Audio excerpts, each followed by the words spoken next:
What is up, Kuya Dog here from the UB Cartel. Naaday tayo bagong client karon diri sa shop, si Sir Carlos. Nakita rata niya sa Instagram. So ang naitabuan niya yung buhok is bago lang siya nakapa-haircut pero magliso siya og manage sa iyang buhok. So turns out nga baga ra kayo ang sides and then taas ra kayo ang likod. So dili na siya ganahan sa malit nga haircut. And after me na consultation, turns out nga gusto niya ang flow nga haircut. So gusto siya na layers ang iyang taas, ang iyang curtain bangs, and then shorter na ang iyang likod compare sa previous nga malit nga haircut.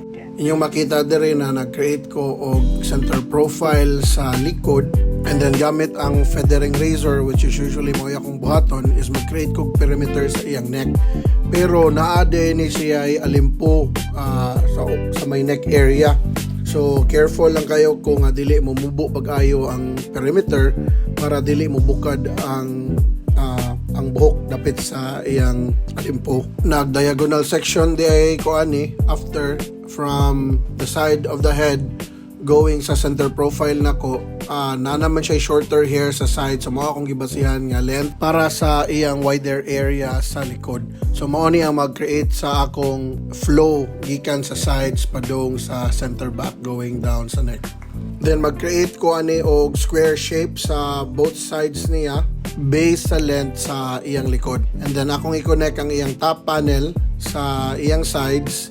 Angle nako kay may around 45 degrees para na i-weight. Then gamit ang feathering razor, mag-slice ko in between the length para na i-texture ang iyang top panel. Wala na sa din ako na record diri, but ang top panel niya is nag-create sa ko og square shape para naasad tay square nga layer. And then after ani, akong gisprayhan og UB Cartel nga sea salt spray, and then gamit akong blower and round brush, akong gi-style ang haircut para ma-emphasize ang waves niya o ang texture nga atong i-create.